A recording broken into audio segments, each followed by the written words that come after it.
Gente, quantas histórias subiram nesse altar hoje? Já parou para pensar que por trás de cada criança, cada adolescente, cada professor tem uma história? Tem riso, choro, alegria, pulo, diversão. Quantas histórias estão me olhando agora? Presencialmente, o pessoal em casa online. Quantas histórias já passaram pela tua história? Quantas marcas de histórias foram deixadas na tua história? Eu tive o privilégio de estar durante 4 anos como missionário lá no Projeto Dorcas. Atualmente estou aqui na Comunidade do Redentor, mas fiquei lá 4 anos. Quantas histórias? Quantas marcas a minha história do Dudu tem vivendo com essas crianças, com esses adolescentes? E a nossa vida ela é assim, são histórias que vão marcando as histórias. Tem algumas histórias que nascem da nossa história, né? A minha esposa está aqui e a gente tem uma pequenininha chamada Olivia, uma história que nasceu da minha história com ela. Hoje a gente viu uma história que está se iniciando, pequenininha aqui, sendo batizada também. Padrinhos, responsabilidade de cuidar dessa história. E existe um Deus da história. E o que mais me impressiona, me apaixona, é que o Deus que cuida de toda a história, Ele não é só um diretor, sabe, que escreve o filme, fica lá e fala, ação. Ele também atua. Ele é o Deus que cuida de toda a história e ao mesmo tempo, veio fazer parte da história. Ele é o Deus que sabe da história de toda a humanidade e ao mesmo tempo cuida da história do Dudu. Sabe a hora que eu me deito, que eu me levanto, sabe a hora que eu caminho, que eu durmo, sabe quando eu choro, sabe quando eu estou rindo, quando eu estou nervoso. Amém. Esse é o Deus de histórias, esse é o tema do culto, Deus de histórias. O Deus que conhece a minha e a tua história, e ao mesmo tempo é o Deus que cuida de toda a história. Tu consegue lembrar de alguém que marcou a tua vida? De alguém que marca a tua vida? Algumas histórias passaram e se foram, algumas continuam, algumas estão sendo construídas, outras já se findaram. Isso são histórias. E tu lembra o dia que esse Deus da história se apresentou para ti? Ele usa outra pessoa para fazer isso. Ele usa outras histórias. E eu quero compartilhar com vocês hoje a história de um cara que por um acaso tem o mesmo nome que o meu, né? Me chamam de Dudu, mas meu nome que é o mesmo nome do meu pai, que é o mesmo nome do meu avô, coisa de histórias de família, né? Meu nome é Paulo. E tem a história de um cara também chamado Paulo, que tinha uma vida super boa, uma história boa, tranquila. Mas melhor do que eu falar dele, vamos deixar ele falar dele, né? Vamos ver o que o próprio Paulo falava dele. Vou pedir para o pessoal projetar Atos 22. A gente vai ter aqui na versão NVI, para quem quiser acompanhar. A gente vai ler nesse momento Atos 22, do 3 ao 5. Eu peguei um recorte aqui da Bíblia. Essa situação, Paulo está em Roma e está tendo que se defender lá, tá? Mas eu não vou me apegar a essa questão de Roma em específico agora. Eu quero que a gente pegue nesse recorte como Paulo mesmo fala dele antes dele conhecer o Deus da história. Paulo fala assim, 22, 3.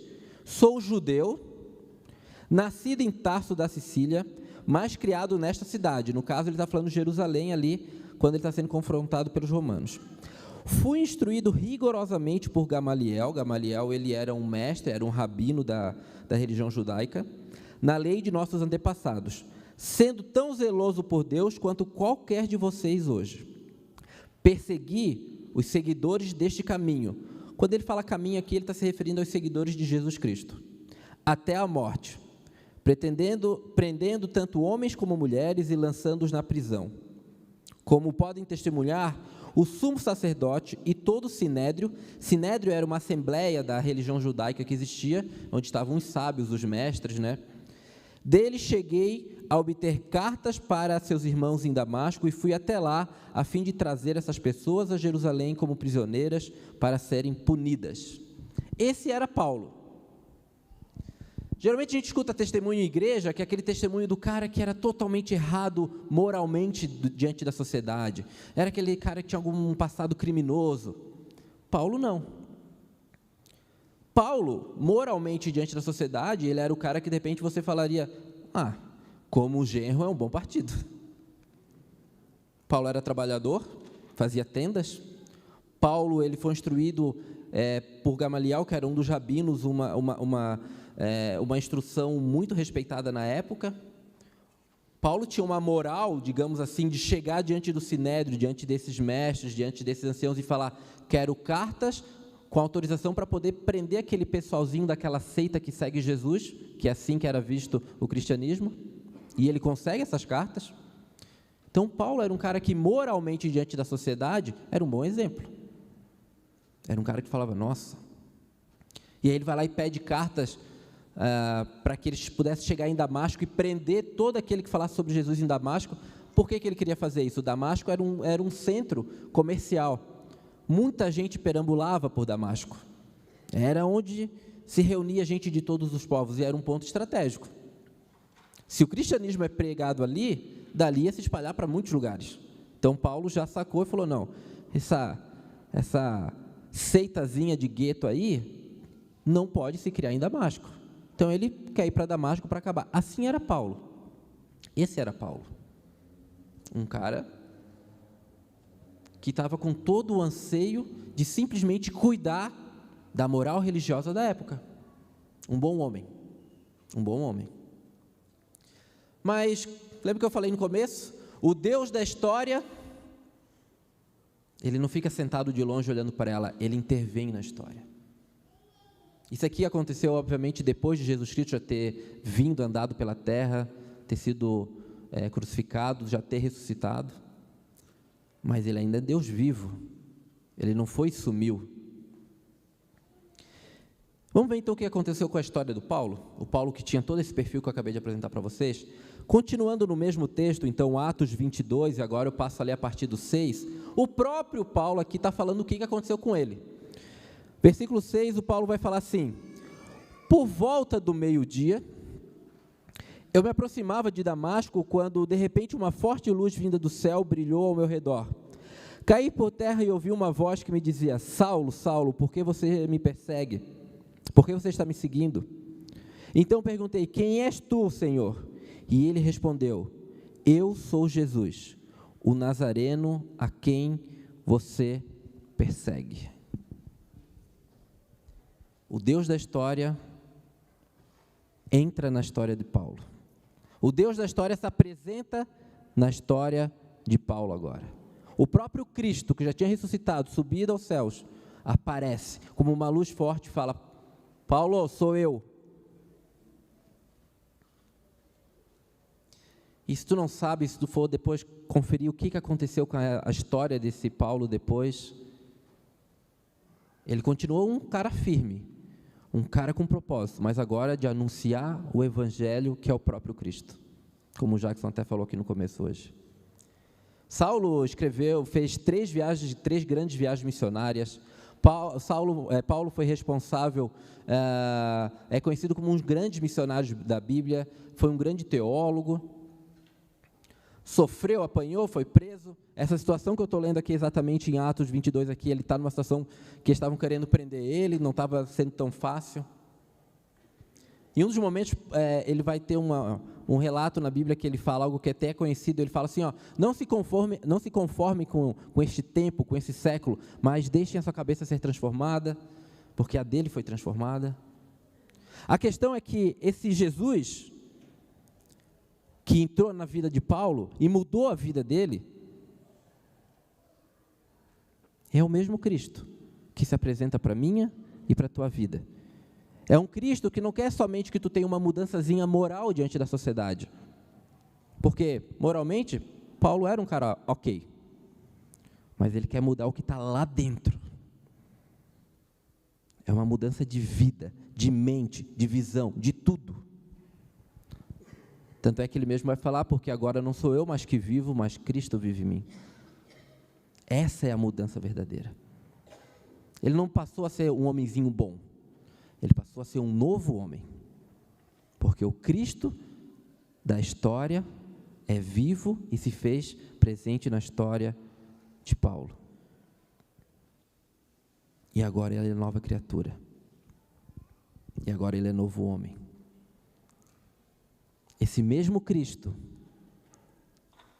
é o Cristo anunciado para vocês hoje nesse culto.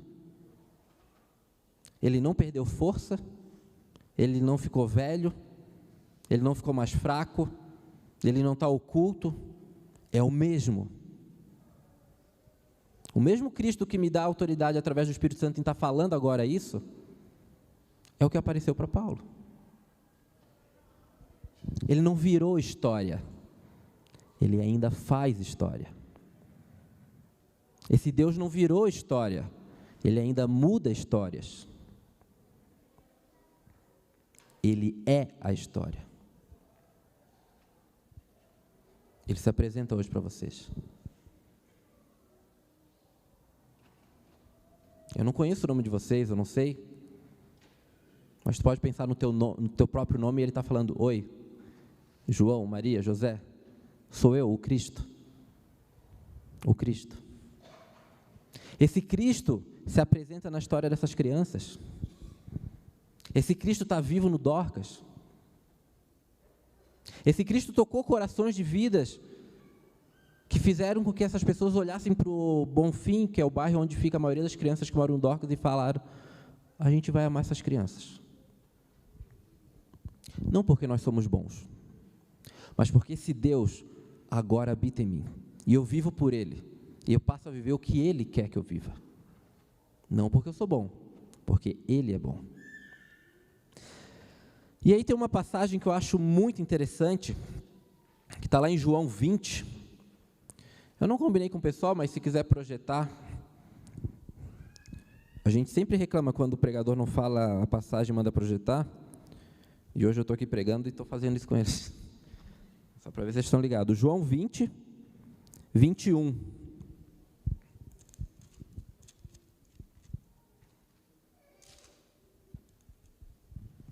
O povo é rápido, viu?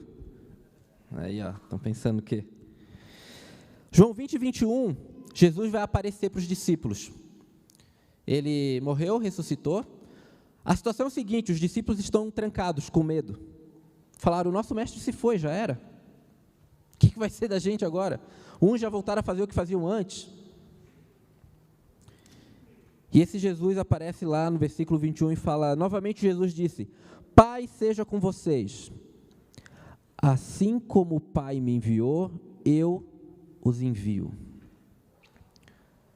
A paz seja com vocês. Assim como o Pai me enviou, eu os envio. Eu sentei literalmente em cima desse texto durante essa semana e fiquei pensando: caraca, velho. O mesmo Jesus que apareceu para Paulo, que mudou a vida dele, que é relatado na Bíblia, ele me envia. Esse Jesus Todo-Poderoso, que já estava lá na criação como verbo, que se fez carne, que morreu numa cruz, que ressuscitou em 3 dias, para salvar o pecador, para salvar o pecador, ele olha para o Dudu e fala: eu te envio. Tu já parou para pensar que uma vez que Deus habita em ti, quem te envia é o próprio Cristo? Assim como o Pai me enviou, eu te envio. Ó, se Ele me envia, então não acaba no simples fato de Ele entrar na minha vida. Quando Ele entra na minha vida, só está começando. Quando Ele aparece na minha vida, só está começando. Não é aceitei Jesus, estou com Ele, acabou. Não. É igual a novela, né? Às vezes eu não entendo, o final da novela todo mundo casa, né? Rapaz, quando eu casei que eu falei: agora que o negócio está começando. Até agora foi de boa. Agora que a responsabilidade e tudo mais. quando Ele entra na tua história, aí é que está começando. Por quê? Porque Ele te envia. O texto prossegue falando que ele envia na autoridade do Espírito Santo. Eu e vocês somos enviados por Cristo na autoridade do Espírito Santo. Para quê?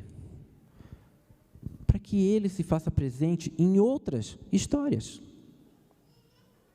Eu não sei vocês, mas eu não tive uma experiência igual Paulo. Não apareceu uma luz para mim um dia que eu estava caminhando ali no pilarzinho e eu caí no chão e Ele falou comigo. Mas Jesus chegou na minha vida através de outras pessoas.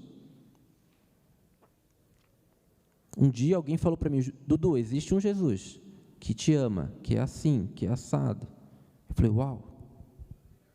E aí Ele foi botando outras pessoas na minha vida. Hoje, tem pessoas que me mentoriam, que andam comigo, que me ensinam. É o próprio Deus usando de uma história para cuidar da minha história. Eu não sei vocês, mas eu creio que, em algum momento, esse Deus se fez presente, se apresentou para vocês através da história de outra pessoa. Se por algum acaso isso nunca aconteceu contigo, prazer, meu nome é Dudu, estou te anunciando Jesus Cristo, o Deus vivo. Quem sabe Ele está usando agora a minha história para falar isso para a tua. Quem sabe eu não vou te acompanhar, mas essa comunidade é aberta para te acolher, para tu continuar a entender quem é o Deus da tua história, que quer transformar a tua vida, para que tu seja enviado no poder do Espírito Santo dele e possa mudar outras histórias, outras vidas. O Dorcas existe porque esse Deus, esse Cristo, enviou pessoas. Não enviou ontem, já é uma história de 20 anos pelo menos. O Jackson, o pastor Jackson, um dos caras que estava lá nos primórdios, o Darclay depois entrou e deu toda uma nova direção também para o projeto. Eu fiz parte de um pedacinho desse projeto. Eu não sei até onde a minha história, que Jesus usa para tocar a vida dessas crianças, eu não sei até onde essa pedra nesse lago fica reverberando. Não sei. Mas eu confio que o Deus da história está cuidando de todas essas histórias. Quando a gente prega aqui, quando vem os pastores também pregam, quando a gente tem culto, o culto é transmitido, eu não sei de onde está todo mundo assistindo. Eu não sei a que ponto que, de repente, nesse exato momento, essa mensagem que eu estou falando para ti está tocando no teu coração. Eu não sei como é que chega no teu coração. Eu não sei como é que está o estado da tua história hoje. De repente, tu veio hoje aqui porque ontem foi o dia mais feliz da tua vida. De repente, tu está aqui e ontem foi o dia mais triste da tua vida. Para esse Deus, isso não é que não importa, mas Ele é Deus de cuidar de tudo isso ao mesmo tempo. De acolher aquele que vem depois do dia mais triste, de abraçar e de se alegrar com aquele que veio pelo dia mais feliz, mas com o mesmo propósito, para que a tua história, para que o teu ser morra e Ele viva em ti. E a partir de agora, tu seja uma nova criatura em Cristo Jesus. E assim seja enviado, como Ele foi enviado pelo Pai, cheio do Espírito, para tocar a história de outras pessoas. A graça do Evangelho é essa, e ela não acaba. Isso é graça.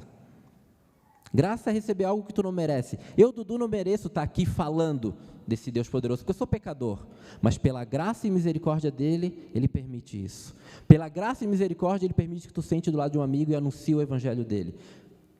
Pela graça e pela misericórdia, Ele autorizou e permitiu que hoje de manhã a gente acordasse. Pela graça e misericórdia, Ele permitiu que hoje a gente pudesse louvar o nome dEle. A gente já teve momentos de oração nesse culto. Eu vi alguns orando. Sabe por que tu pôde orar? Por causa da graça e da misericórdia dEle, que hoje se derrama na tua vida. Porque esse Deus de histórias quer continuar sendo Deus da tua história. Na missão que você impacte outras histórias. A missão é desse Deus, mas por graça Ele ainda quer te usar. Por graça Ele ainda quer me usar. para que o nome dele seja exaltado, para que o nome dele seja glorificado. Amém? Temos um desafio: anunciar o Deus de histórias. Dudu, eu nem sabia quem era ele. Seja bem-vindo, então, ao corpo do Deus da história. Você é bem-vindo. Quando eu falo bem-vindo, eu não estou falando da igreja do Redentor aqui, tudo é bem-vindo também. Mas tu agora está no corpo do Pai, se tu confessa Jesus Cristo como Senhor e Salvador da tua história. Vamos orar?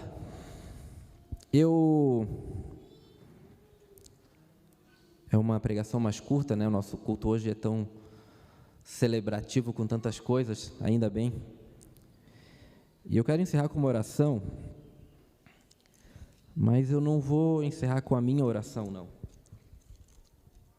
Eu vou encerrar com a oração que esse Deus da história, esse Jesus Cristo faz, e fez, e continua fazendo. Uma oração que Deus fez ao nosso favor. Ela fica lá em João 17:20. Jesus fez essa oração pensando em mim e pensando em você. Ela não ficou lá nessa época, nessa história bíblica. Ela é para hoje. Essa mesma oração ele leva ao Pai, pelo meu e pelo teu favor, pecadores que somos. João 17:20 ele fala: minha oração não é apenas por eles, rogo também por aqueles que crerão em mim. Eu e você. Futuro isso, quando ele está falando. Rogo também por aqueles que crerão em mim, por meio da mensagem deles, para que todos sejam um. Pai, como tu estás em mim e eu em ti. Que eles também sejam em nós, para que o mundo creia que tu me enviaste. Dê-lhes a glória que me deste, para que eles sejam um, assim como nós somos um. Eu neles e tu em mim. Que eles sejam levados à plena unidade, para que o mundo saiba que tu me enviastes e os amastes como igualmente me amaste. Pai, quero que os que me destes estejam comigo onde eu estou e vejam a minha glória, a glória que me deste, porque me amaste antes da criação do mundo. Pai, justo, embora o mundo não te conheça, eu te conheço, e estes sabem que me enviastes. Eu os fiz conhecer o teu nome e continuarei a fazê-lo, a fim de que o amor que tens por mim esteja neles e eu neles esteja. Essa é a oração de Cristo ao teu favor e ao meu favor. Amém.